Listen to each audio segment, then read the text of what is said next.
All right, everybody. How you doing?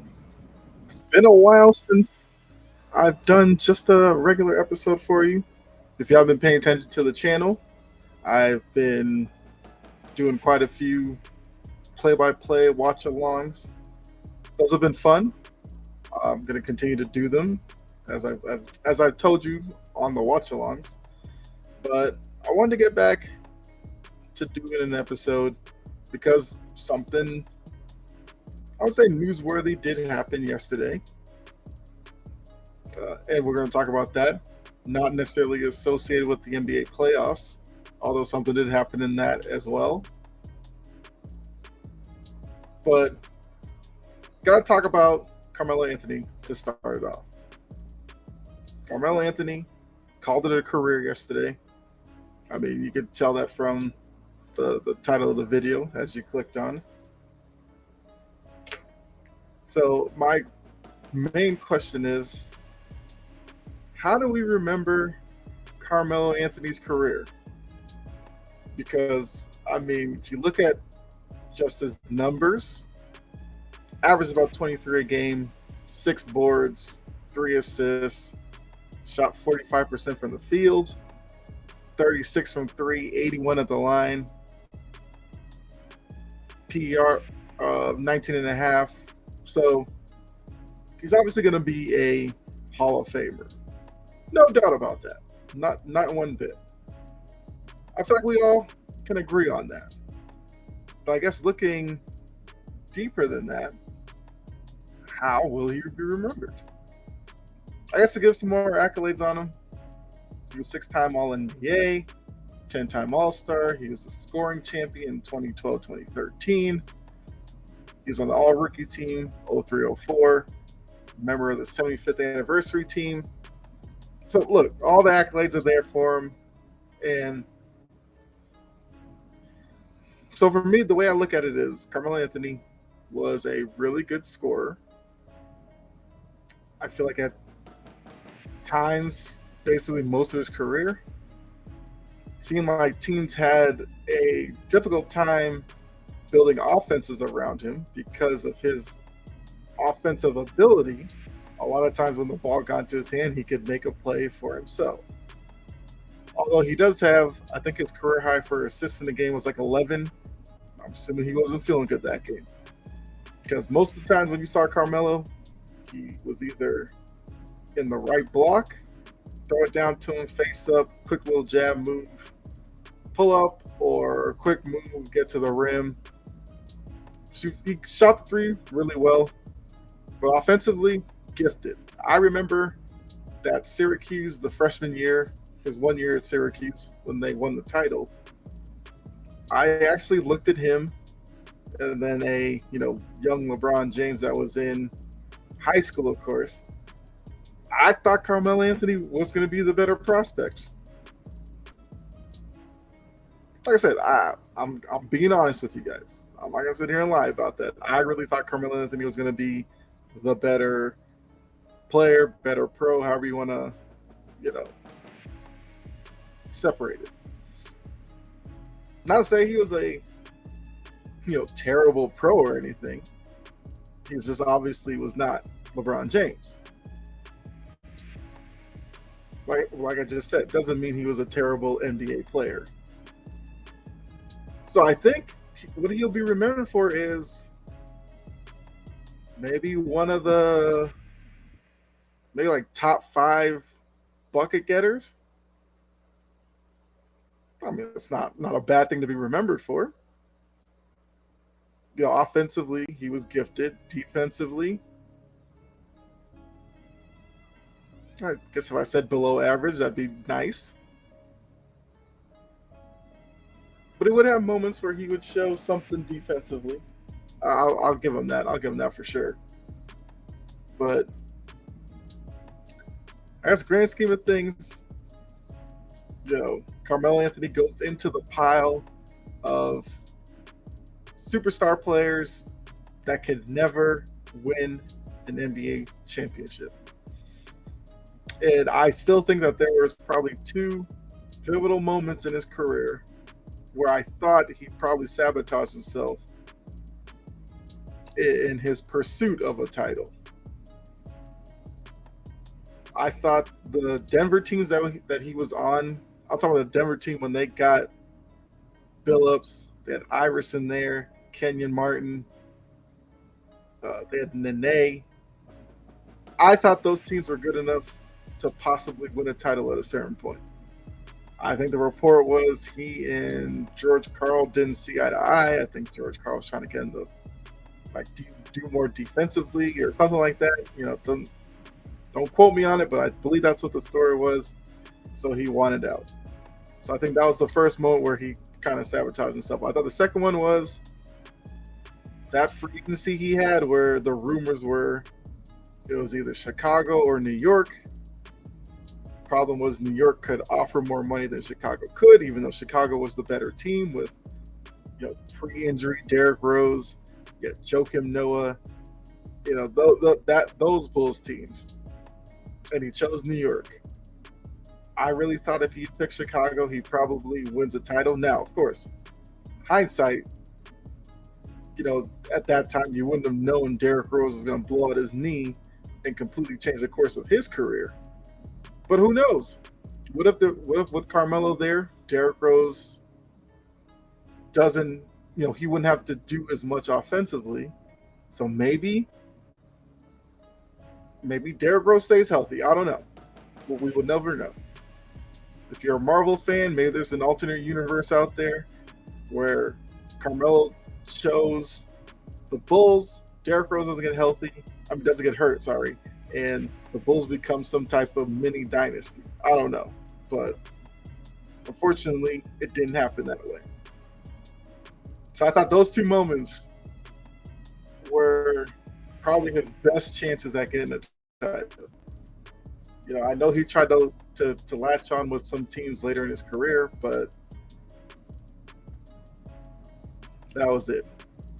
So yeah, like I said, he's going to go into the Charles Barkley, James Harden types of really good players, never win a ring, but he's going to be a Hall of Famer. And isn't that is definitely one of the reasons why you become an athlete, because if you're a Hall of Famer, you're recognized as one of the greats in your sport, and that's what Carmelo Anthony was. But now let's go to modern, the playoffs that are happening right now. The Western Conference Finals finished up last night with the Nuggets beating the Lakers in another tightly contested game. It was a 113-111. Nuggets complete the sweep. LeBron had 40. Had 31 in the first half, 21 in the first quarter. So he, when the game started, LeBron put his team in a really good position with the first quarter. We'll say second quarter too, because he had 21 in the first, he had 10 in the second. Lakers were up 15 at the half. It looked like, the Lakers were going to get game 4, force a game 5, which is an extra game. You never know what would happen. But,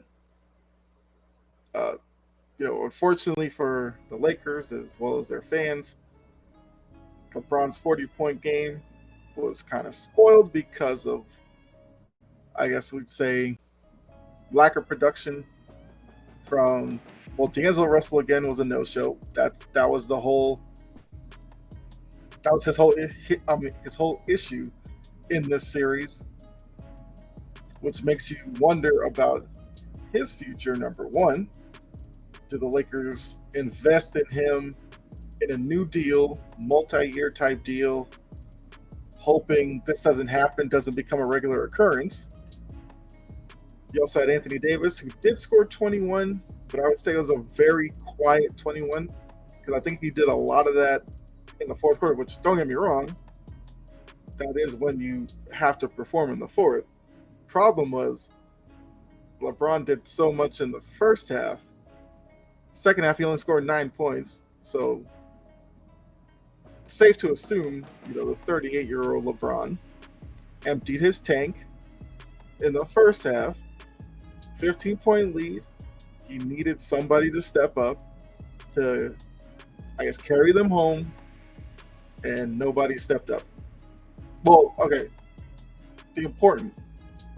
That's probably the wrong thing to say because Austin Reeves once again had a good game. Schroeder, good game. Hachimura, good game.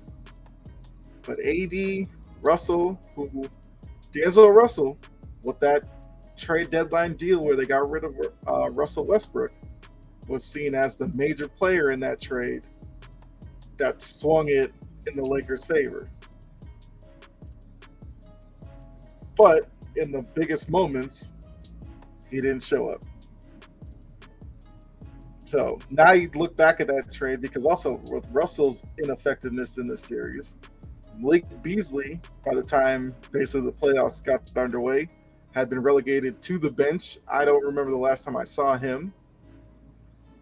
Vanderbilt had been in and out of the lineup throughout this postseason run for the Lakers.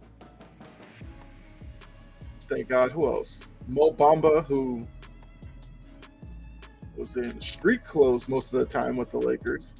Although there was that little report about, Lakers preparing for Mo Bamba to come back in game 4 or 5, which, hey, if you bought into that, have fun with that one. Yeah, I knew that was going to happen. They brought in Tristan Thompson late. He played a little bit last night.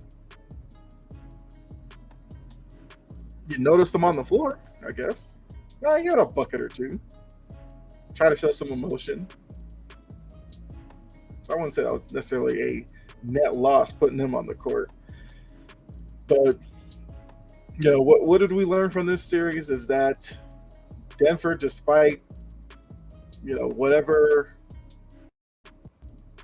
disrespect or however you want to put it, underestimating, proved to be the best team in the West this season. They are on to the finals. They have to wait to see who they'll play, but the finals don't start until June 1st. So you got 9 days off anyway. But looking at the Lakers, because like I said, I'll save for another episode as we get closer to the finals where I'll really dive deep into the Nuggets and whoever their opponent will be from the East, which seemingly looks like one team, but I'll get into that in a couple of seconds here. So looking at the Lakers season, look, I was one of those who didn't buy in. I mean, I'm not a Lakers fan. If you're new to the channel, I'm a Celtics fan. Get that out of the way. But I always saw the Lakers team as a play-in type squad. And if you look at the beginning of the season, it kind of looked like they weren't even good enough to make a play-in. They slowly turned their season around. Pelinka made the moves at the trade deadline that worked for the regular season run to the play-in spot. They almost lost their first play-in game against the Timberwolves, but they won that one. Then moved on, beat the Grizzlies. I mean, we know what happened with the Grizzlies and all of their interior problems there. They beat a Warriors team that had their issues as well.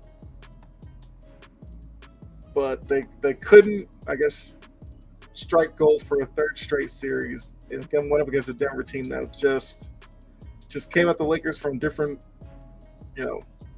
with different players. It was either Jokic or Murray. You had KCP, Porter Jr., Gordon. So they have some decisions to make. Yeah, I mentioned D'Angelo Russell.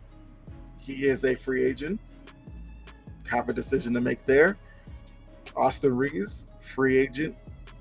I think Beasley has a team option. I believe Vanderbilt might be a free agent.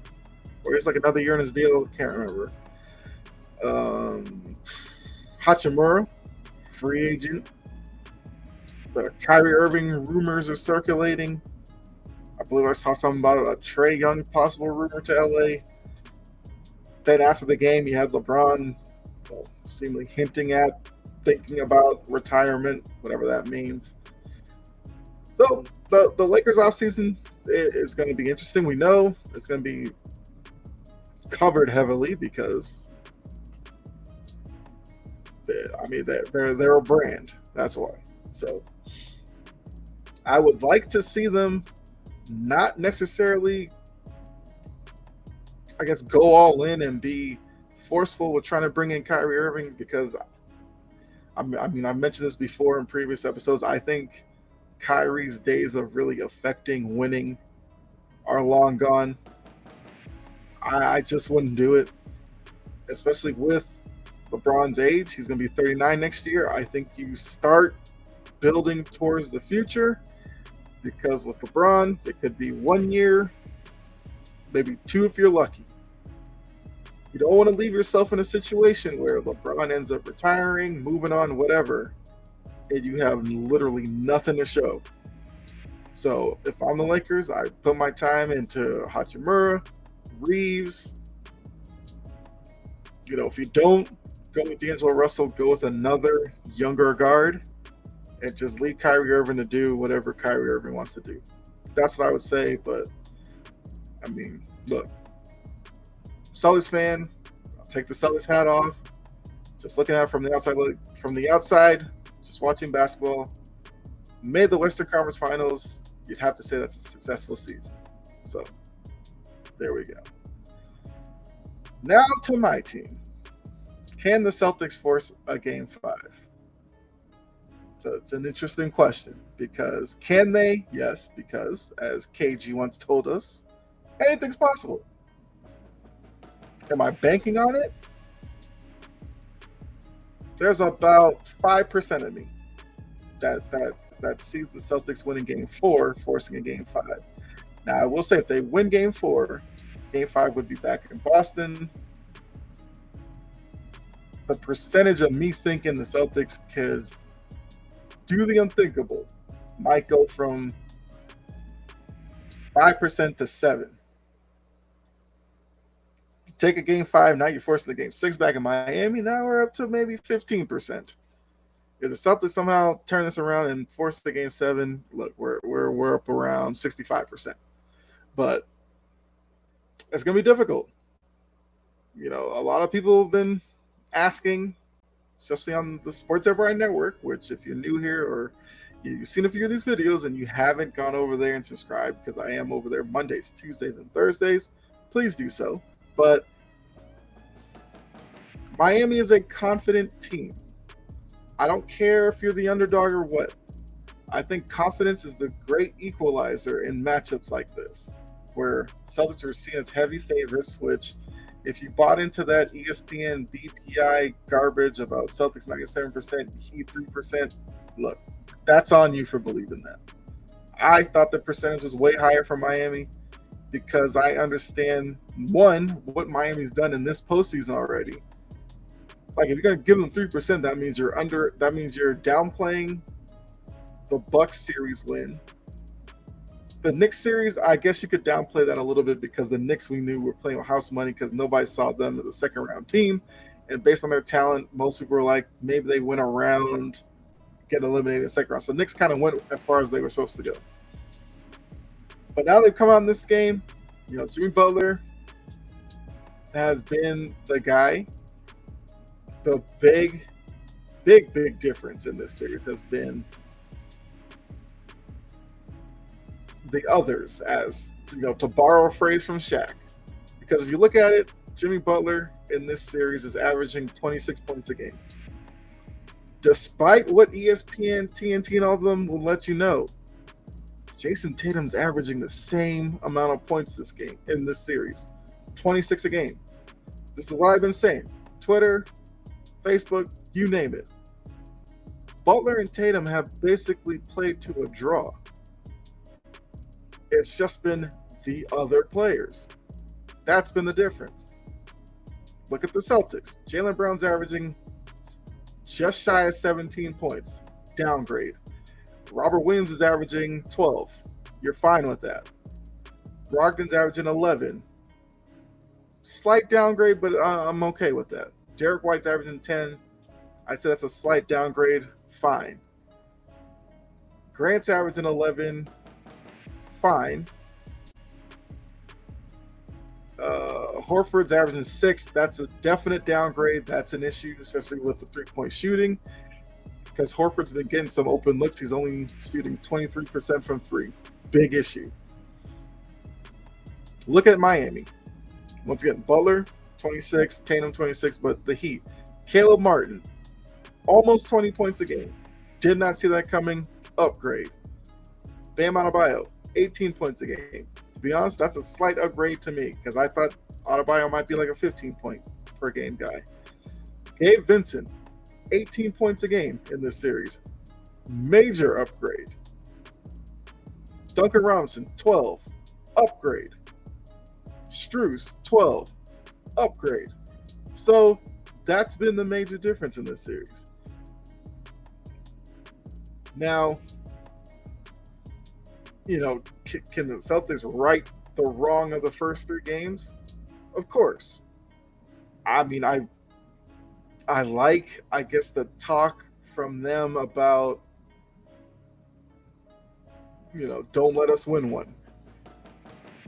If you're not a fan or recognize the reference there, that's a reference to the Red Sox when they were down 3-0.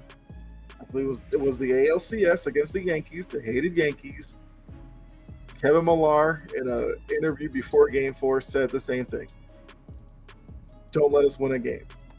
They won Game 4, and then we know how that series went. They won 5, 6, 7, beat the Yankees in 7, went on to win the World Series. Historical year.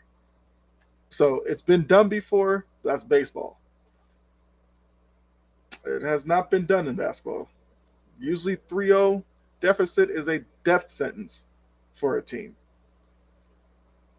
But we've heard what Marcus Smart, we've heard Jaylen Brown both say, don't let us win a game. Now, you put that up against the performance they had in Game 3, which if you didn't, tune in, I did a watch along for Game 3. Trust me, it was miserable. Outside of the chat, I'll give the chat a lot of credit. They definitely stepped up when the game was no longer entertaining. But, maybe with all of the, I guess, media sentiment after Game 3 of the team quitting, heart ripped out, the new report now is Celtics players are sick and tired of faking liking each other. That's a new one to me. I don't think I've ever heard that as a legitimate report surrounding a team. If it's true, okay, then we got something to talk about. If not, that's the biggest grasp at a straw I've ever seen in my life. But now you've got people questioning Tatum's ability, even though I just told you he has the same numbers as Jimmy Butler in terms of scoring. He's out rebounding Jimmy Butler, but for some reason, Tatum's the big issue here. If Jaylen Brown plays better than 17 points a game and gets closer to maybe 22, 23, I think the Celtics could win this game. I'm not, like I said, slow down about the series. You got to win Game 4. You don't win Game 4, there's no rest of the series to talk about. Joe Mazzulla's under the microscope. Look, it's a tough position for Joe Mazzulla. I said this on Twitter as well. Coaching in Boston, big market, with a franchise that's used to winning titles in the Celtics, this is what comes with it. So, looking at coaches that are out there sitting there without a job, Mazzulla, first year, we've seen the flaws in his coaching philosophy. On the biggest stage, brightest lights with this team, some people are willing to give him another chance. If they don't get it done this year, come back next year, see if he's learned anything, and then see where this team is. Others, I think, are looking at this as, if Mazzulla fails miserably, then comes back, that could do something to the psyche of this team and just turn it all kinds of sideways, and it could get really ugly. So the stance I kind of take is, I'm not going to put a lot of blame on Mazzulla necessarily, because guys aren't hitting shots and Mazzulla can't necessarily do anything about that. Doesn't mean he's completely blameless, but he's lower down on the totem pole for me. So if game 4 we could see, you know, Horford do better than 23% from three, okay. Tatum's also only shooting 25% from three, and Jaylen Brown's shooting 10% from three. Like I said, shooting has been the issue. Celtics are 46% from the field, 29% from three as a team. Awful. 46% you can live with, but the 29% from three is terrible. So if we see them hitting threes tonight, reason for optimism. If not, we could literally be in a world where both the Eastern Conference and the Western Conference Finals end in sweeps. So all the conspiracy theorists with scripts and all that, I guess y'all have to kind of stay quiet for a little bit, because according to the script I saw posted everywhere, the Celtics and the Lakers are supposed to win in Game 7 and then go to the finals. Well, the Lakers were just swept, and the Celtics could get swept. So I'm sure the conspiracy will be that they went against the script to save their own butt against the script conspiracy. I don't know. I don't go and get into all that. But look, the Heat have played better. They played way better than I thought they could in terms of shooting. I did not think they could shoot this well this many games. Maybe it's a new age in Miami. I don't know. I'm still sticking with the same theory I've had for some days now. 2023 is going to be remembered as a weird year in sports. And like I said, if we get sweeps in both the Eastern and Western Conference Finals, that's just more weirdness to a weird year. But I'm okay with it. I can live with that. So yeah, I guess the last thing I'll say is, win or lose, my Celtics fandom is still there. I can appreciate the process that the Celtics have been on. That might have been a slight dig at Philadelphia. So, Sixers fans, you're going to come at me with some hate, feel free to do that. But look, I understand my teams aren't going to win it every year. There's going to be some disappointment. There's going to be some years where some teams outperform my expectations, and it's a really great year. The Celtics losing this fashion in a sweep, yes, that's a disappointment. But I wouldn't completely write off this group necessarily, because I know there's a lot of talk about splitting up Brown and Tatum. Like, that hasn't been worked for the last couple of years. Ultimately, maybe they do end up getting split up. If that's Brad Stevens or whoever's decision, I'd have to live with it as a Celtics fan. Would I do it? Not necessarily. But you got to look at the looming supermax for Jaylen Brown, and those questions, I guess, have to be asked, because that's what NBA front offices have to do. Like I said, if it was me, I say you lock up Brown, Tatum, have them play together, and if it's the pieces around them you got to change, then that's where you make your modifications. But we'll say that for after the series, whenever it ends, whether it ends tonight and then I do a Celtics, I don't know, off-season outlook episode tomorrow or something. We'll see. But yeah,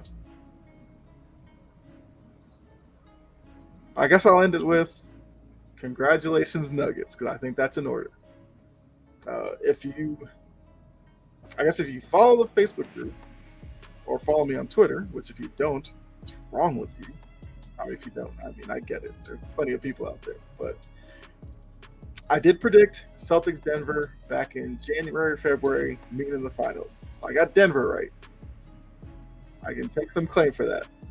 Celtics have a lot of work to do to make the second half of that prediction look really good, but we'll see.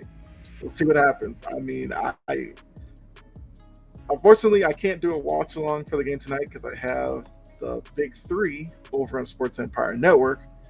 So catch me there, 7:00 tonight. Make sure you go over there. It's a really great show. A lot of chat interaction. So don't feel like if you put something in the chat, we're not going to, look at it or anything like that. That whole show, we love that. So no watch along for Game 4. If there is a Game 5, I might be doing a show Game 5 as well. If they force a Game 6, I'm available to do a watch along. So we'll see. We'll see what happens there. But I know this episode was a little bit longer than my normal podcast episodes, but look, there's a lot that went on in the NBA. I had to talk about it. So I appreciate you for sticking, this far into the video. And if you did, you already know what you need to do. Hit the like button, subscribe, share, all that good stuff. Really appreciate it.